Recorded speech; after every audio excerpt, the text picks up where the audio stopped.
Welcome back, TandLers, to another episode of TandL Talks, the podcast for, about, and featuring fabulous educators.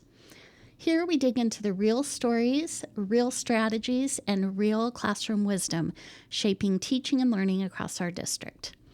I'm your host, Nancy, and today's episode is a special one. I'm joined by three incredible teacher leaders from our ELA Cadre, Leslie, Kodi, and Sarah. These three have been part of the cadre from the very beginning, and they've spent years helping us refine our curriculum maps, our pacing guides, and our instructional practices in ways that truly work for real students in real classrooms.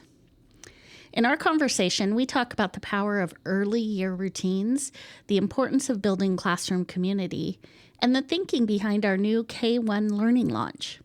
You'll hear their reflections on teaching, their insights about what young learners need most, and their honest take on why teacher voice matters so deeply in this work. So settle in, TandLers. This one is full of heart, humor, and practical wisdom. Let's get started.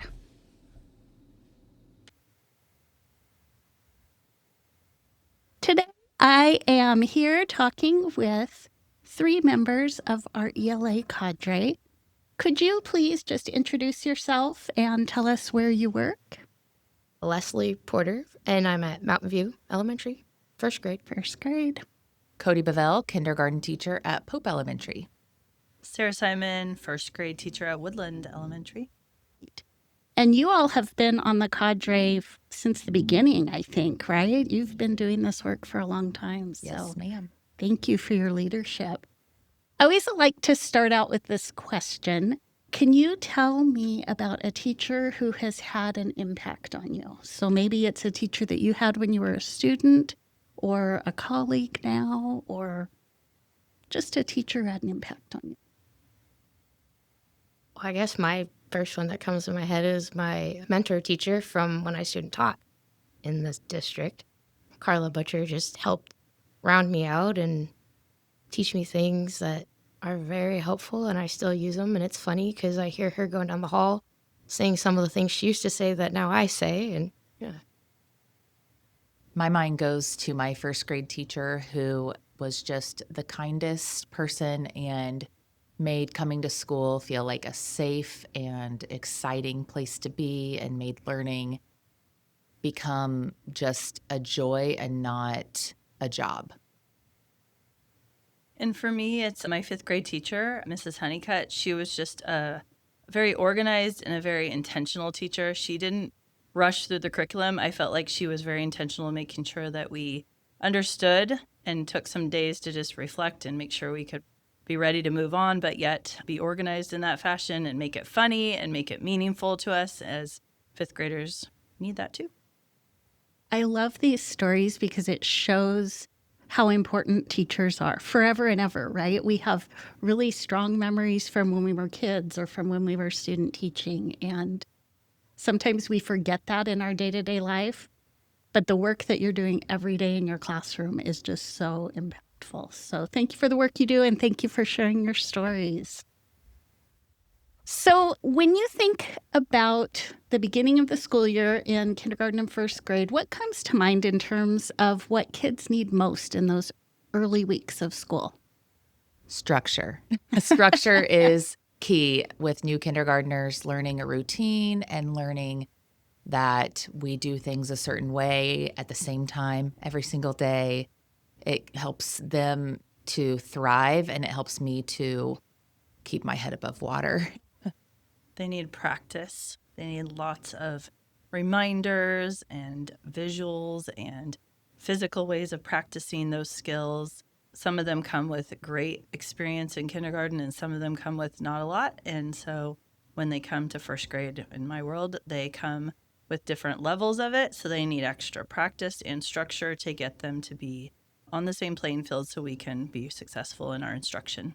And creating that community too within your new group. You might have students that have never been at your school before and don't know anybody, but you also have the ones that have been there and know the gist of how things run, but just making sure everybody feels included and part of this community that we have.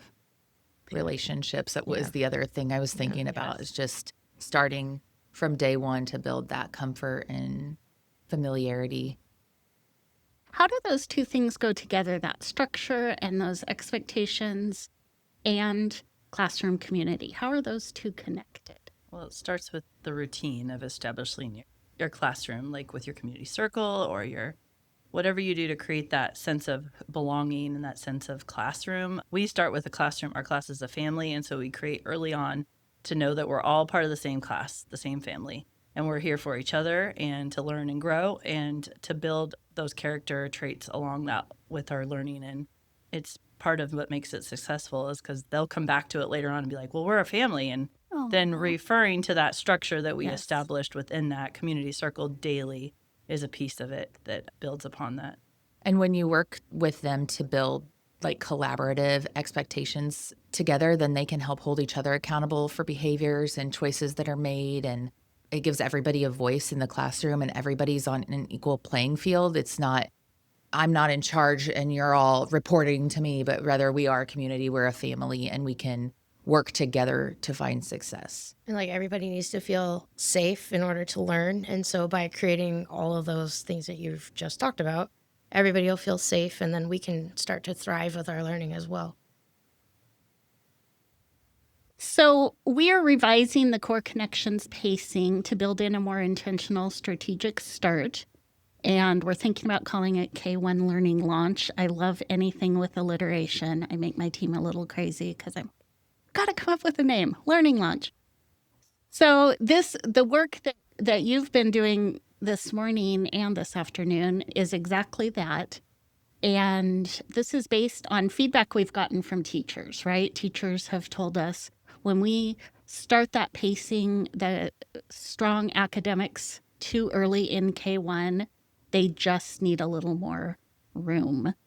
So in your words, why is a K1 Learning Launch important?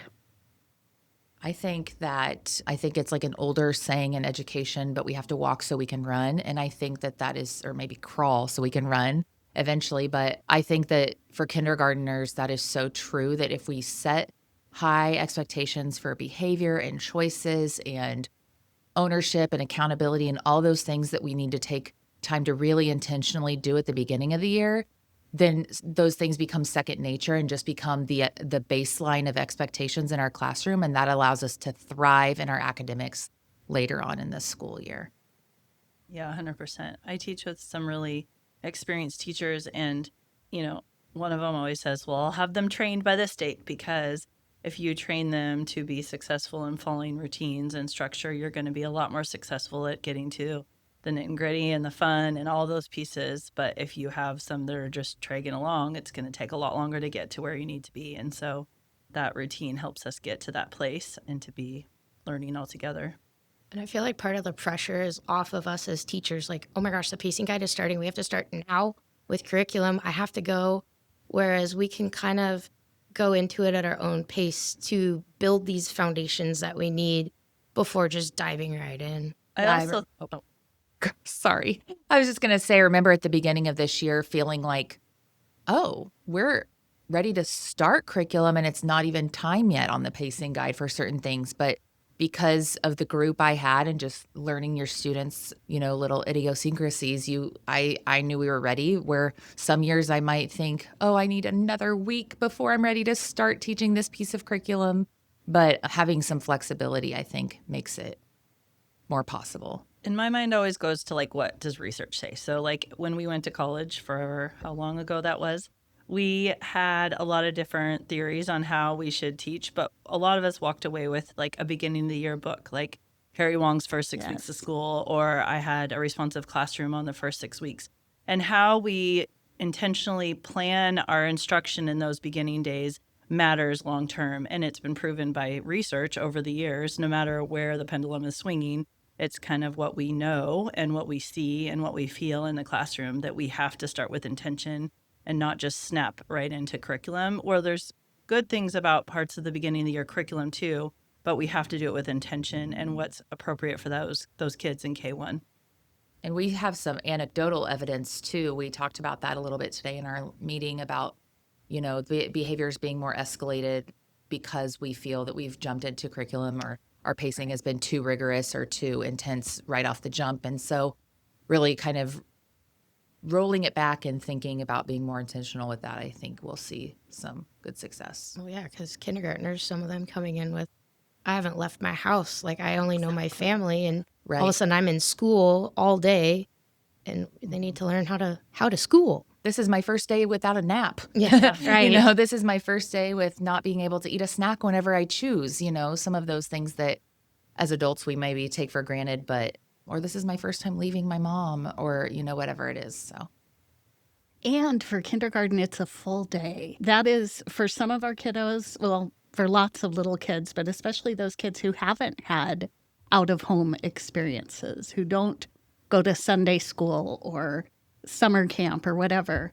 That's a long day away from I'm mom. a fully grown adult, and it's a Right. long day for me. I was My husband and my kids know when I come home the first few days of school, Yes. after school, I am on the couch, Right. for the evening. I'm not doing anything productive. So I know if I'm not tired, I just know that they are tired. Right.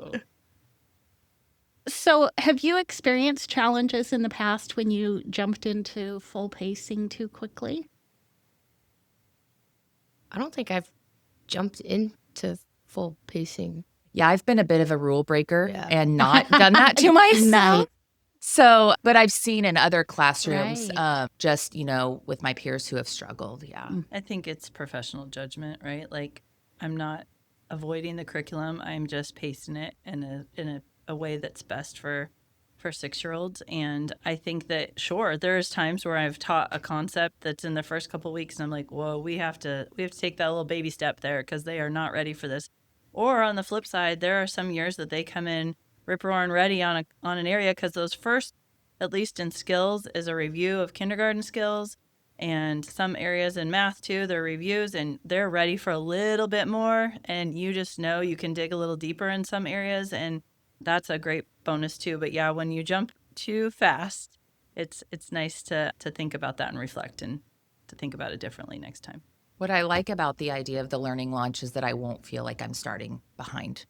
Right. I feel like in past, when I've maybe made that professional judgment call to not start curriculum, or maybe just a piece of curriculum can wait, but then I feel like, oh, I've got to play catch up, or maybe I've got to try to fit 2 lessons in now because I'm behind, and knowing that I'll have a little bit of leeway is comforting to me, because nobody wants to feel like they're running behind at the beginning of September. Right. Doesn't set a good tone for the rest of the Right. school year. Plus, I feel like this will help, not teachers that don't have as much experience and can't make these judgment calls or aren't rule breakers and feel like we have to start right here, right now, because this way we're setting those teachers up for success as well within their classroom. Right. I love that. And especially for our new teachers, because as a new teacher, you walk in and there are so many things you don't know, pacing being one of them. So giving them more clear direction and permission to take your time, go slow to go fast, right? Yeah.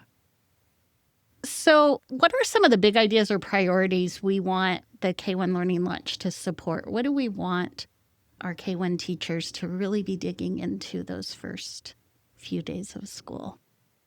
I think it would be those two key pieces we talked about at the beginning of behavior supports and expectations, along with relationship. And it really does have to be meshed together for you to find success. You can have the most rigorous, high expectations for your students, but if they don't, if there's not a mutual respect and relationship going, then they don't have a reason to want to follow your standards. And vice versa, if you can love your students all day long, but if you don't set a high standard and have rigorous expectations for them, then they're not going to be successful academically in the long run. Sarah and I just planned the first 8 days, I think, of this, and The first several days was all, here's our school, here's important people, here's where you can go to do this, and just setting up those basic routines as well. And it's, yeah, I'm excited. It's like marrying the social emotional piece with the academic piece, right? Yes, 100%. So we want them to know that we still have high standards, but we're going to help them meet them. And here's the systems on how we do things in our buildings. And so setting them up for knowing that we all are here for the same purpose, but we're all going to do this on the same playing field, and we'll have high standards, but we're going to help you. We're going to get there. Not just throw you in the water and watch you try and swim. I also feel like when you're doing the explicit teaching of routines and procedures, when you're doing all of that community building, it's super easy for kids to be successful when you're super structured like that, which then sets them up. If we can get them the first few days of kindergarten and first grade knowing, hey, I'm a successful student, then when things get hard, hopefully they have something to draw on. Not to throw out like a buzzword, but it's that growth mindset of Correct. I did something hard and I was successful at it. So now I know I can be successful at other things. I'm also really big about personal accountability. And I think that whenever you are explicit in your teaching of those expectations, then there's no reason for them to not take accountability when they make a mistake. And my favorite is whenever kindergartners hold each other accountable, because that they just do my job. It's like they're in charge. They know exactly what to do. And I love like on sub plans putting like, if you have a question, you can ask this student and this student and this student and this student. They could run the classroom. They don't need me, Well, that's what makes us distinguished in the professional development level is when your students can hold each other accountable. Had conversations with professionals before, because at a primary level that is really hard to do sometimes because they don't use that language enough to hold each other accountable. And I think it's really unique when we can get our students in the primary level being able to say, oh no, this is how we do it. This is what's expected in our classroom. That was an unexpected choice. You need to try again, I got that. Were any of you the rule follower in class, the one that the teacher wrote? You know that we were all the teachers had. I was also the talks too much, but now I do get paid to talk all day. So Same. See, I never talked in school. I bet you were quiet. I was super quiet. They had a hard time getting me to talk for the longest of times. I mean, I talked, but not like now. I can't imagine. Are there some things that are non-negotiables as you're doing this work that you wanted to keep intact? One thing I think I heard as you were working on this was number corner. Yeah, I think that's a really good piece of our daily routine to just start right from the beginning of like, because so many of the other pieces come into play with number corner, because it is very student-led. It is very structured time that we can practice sitting on the carpet and make sure you go to your spot on the carpet and your body is safe. And, all of those things that we're working on those first few days of school and in collaboration with, it's also an academic learning piece. So, yeah. And it's something they do every year, so they know what it means to do calendar or number corner. And then it grows every day in school, so they get to see, they know what to expect in number corner. So there's also that value to it, right? Like they know that we're going to add certain parts to the calendar. And I just think that number corner is a good one because it does start from the beginning and it's an easy, 15, 20 minutes or whatever you allot for that. There were a couple other pieces Leslie and I chatted about. Social emotionally, there's the kindness kickoff and character strong. And our building did that this year. I'm sure everyone did, but I felt like that was a great piece. We looked at the lessons and there was, just to refresh our minds because it's been forever ago, but there was 2 weeks worth and we felt like it was a lot of really beginning of the year items, like things that we were already doing in those first like week and a half of school. And so it was a natural build into the beginning of the year. And it was like, well, that just fits right there anyways. And it's what was listed as a suggested area to start. So we thought that was great.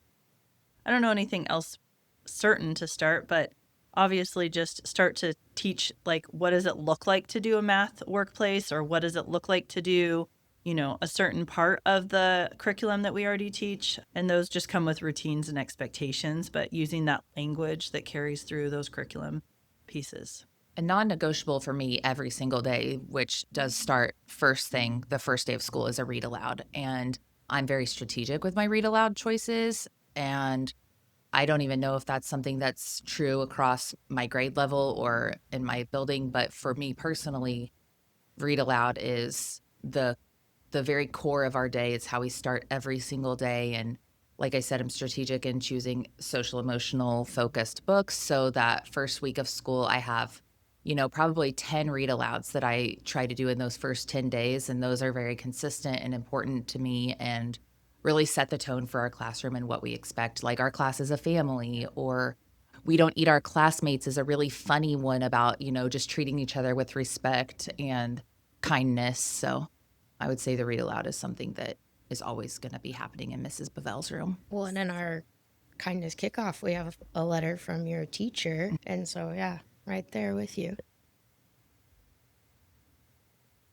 Are there some things as you're doing this work that you feel more comfortable adjusting or stretching to help the pacing work better for real kids in real classrooms? I know when we started, there was a lot of discussion about Mondays being a shorter day, and there's no way I can fit this curriculum in on a Monday because it takes so long and Mondays are so short.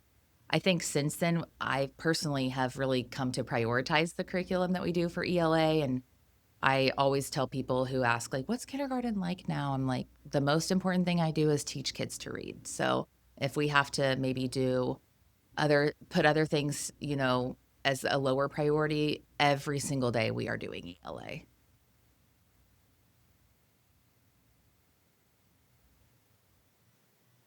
How does giving students time to build stamina and routines ultimately support stronger reading and writing instruction later in the year?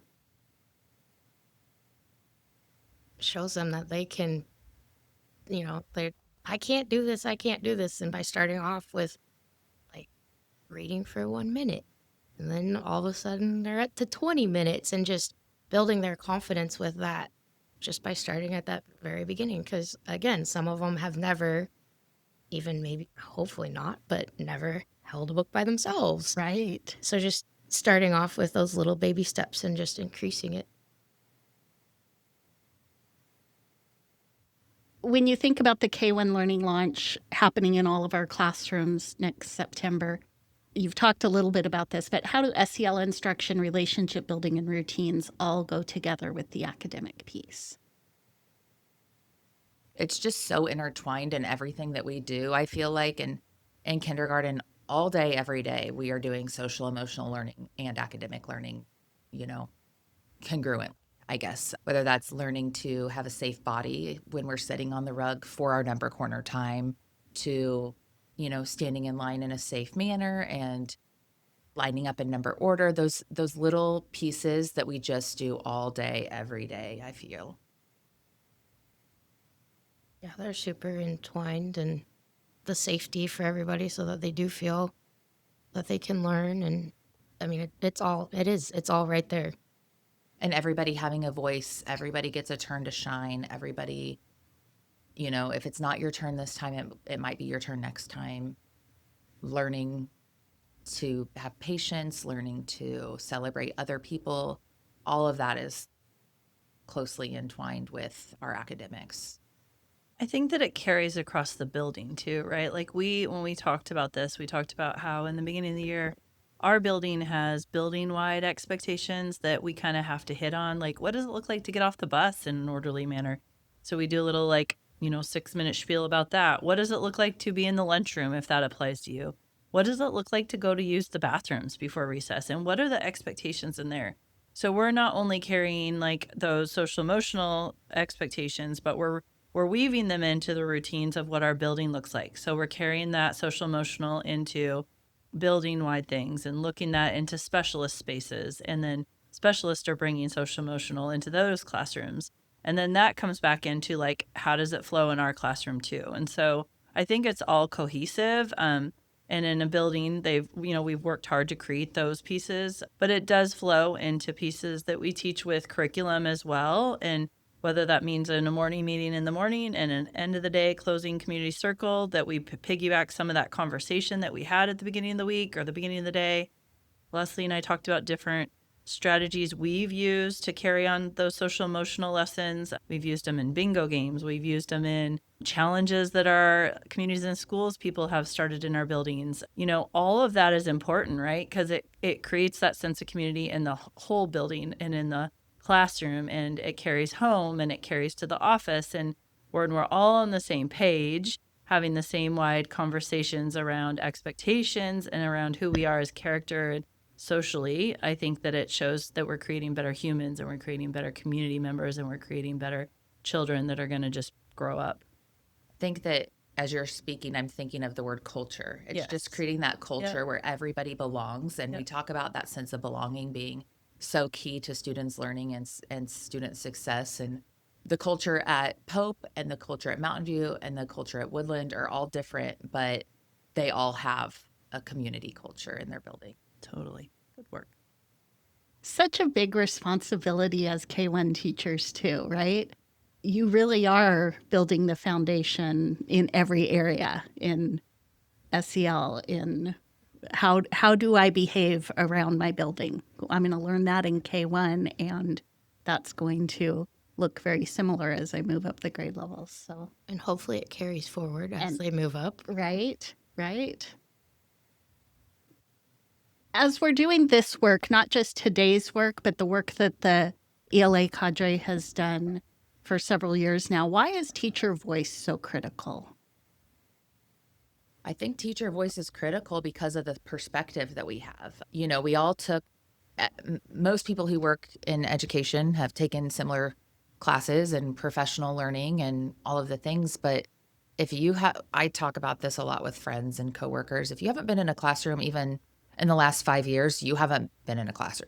It's just not the same. And so feeling like, I guess it speaks to the culture of our district and the culture of us having a sense of belonging, that our voices matter and our perspective of working with kids day in and day out changes how we view things. Anybody can sit down and write a pacing guide, but if you don't know, on fair day, they're going to be a little bit goofier than they are on other days that are early dismissal. We might not be able to squeeze in as many academics on a fair day as we would on any other early release day because of behaviors or because of personalities shining, little things like that. I think that teachers, we are the ones who do it day in and day out. Anything can look good on paper. Yeah.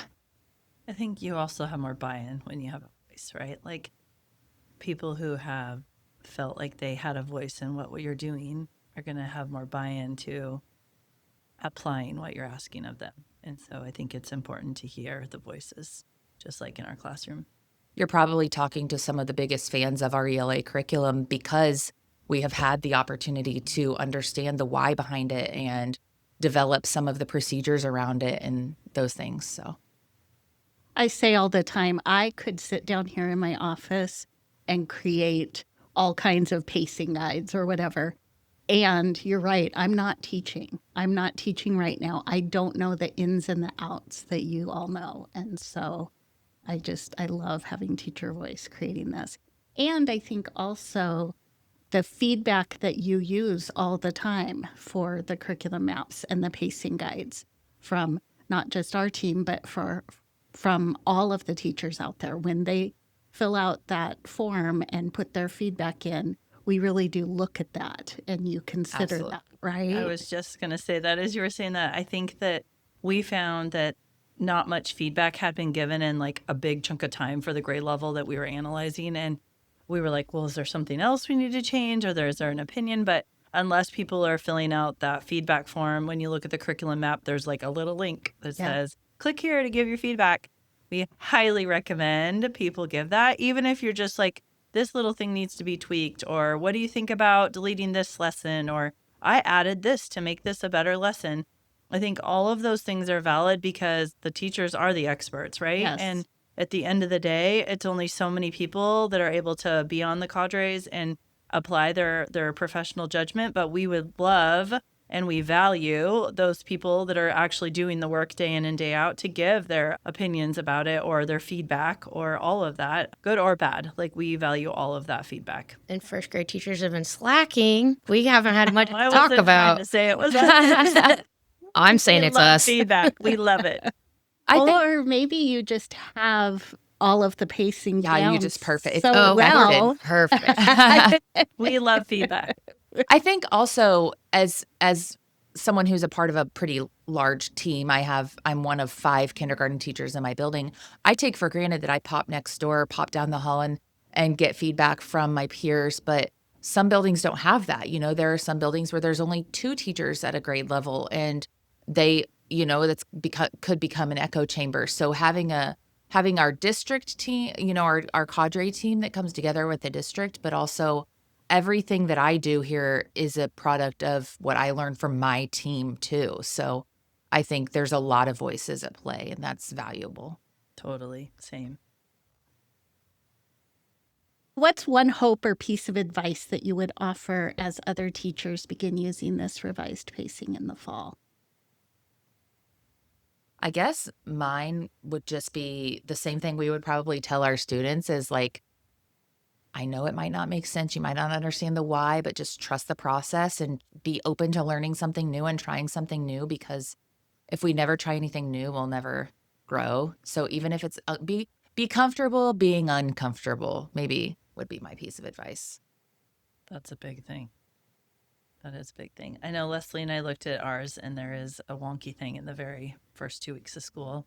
And I said, why is this on this list like this? And I did. I thought it was fairly uncomfortable to teach 2 lessons and then jump to a different module. And I think that it's important to know that it's okay to be uncomfortable, like you said, and it's okay to feel like it's a little off from what we typically do. And it'll be my first time doing this different pacing guide too. So I think that you're not the only one, right? And that it's important to lean in on those people that you work with or those other people in the district that teach that curriculum, and know that it can be awkward, and that, there are other people to support you, and just do your best. That's what I always say. Just got to always try your best. Control what you can control and do your best. You might end up really enjoying it. There's a lot more flexibility within this new pacing that I'm looking forward to, and having more time, even at the beginning of the year, to get to know my students better without just jumping in. And then even throughout the rest of the year, just being able to hit on more academic things that normally we're struggling to try and catch up to. To be really transparent, I am part of my building is one of the buildings that's already rolled out this, and I was very negative about it to begin with, with no reason other than just change is hard, right? And I thought, this is just going to make things harder. This is going to be more complicated. If anything, I feel like it's made life easier. And so I guess maybe if people could take a little comfort in knowing that the people who are doing it already say, and I know I'm not the only person that feels that way. My whole team has said like, oh, this is so much more manageable to get science in. This is so much more manageable to teach this topic in this way. So sometimes change, even though it can feel hard or can feel stressful, ends up making your life better. And not only is this new pacing guide new and we need to be flexible with it, it can be flexible with us. If we come back together and look at it, this really didn't work, we can make those changes. So feedback. Yeah, Yes. feedback. Again, We looping love back to that feedback. Yeah. Well, thank you all for being here. I appreciate you being here in the TandL Clubhouse and sharing your perspective. I also just want to thank you because when you serve on the cadre, we give you release days. So you come down here so that you can spend an entire day digging in deeply and doing deep thinking. And that's great. There's also a different responsibility for you because getting ready for a sub is challenging. Coming back after a sub and trying to figure out what the sub did and if they did it right or what you need, all of that is work. And so I appreciate your leadership, but I also appreciate that is time that you take to get ready. So thank you very much. Thanks for being on TandL Talks, and thanks for being leaders on the cadre. Thank you for the Thank opportunity. you. Good to be here. Thank you for joining us for this episode of TandL Talks, and a huge thank you to Leslie, Kodi, and Sarah for sharing their expertise, their stories, and their leadership. Our K-1 Learning Launch is grounded in the realities of the classroom because of teachers like them, teachers who are willing to think deeply, test ideas, offer honest feedback, and center what's best for students every step of the way. And to all of our teachers listening, your voice matters. Whether you're serving on a cadre, collaborating with your team, or just filling out that feedback link on the curriculum map, your insights are shaping the system our students learn in every day.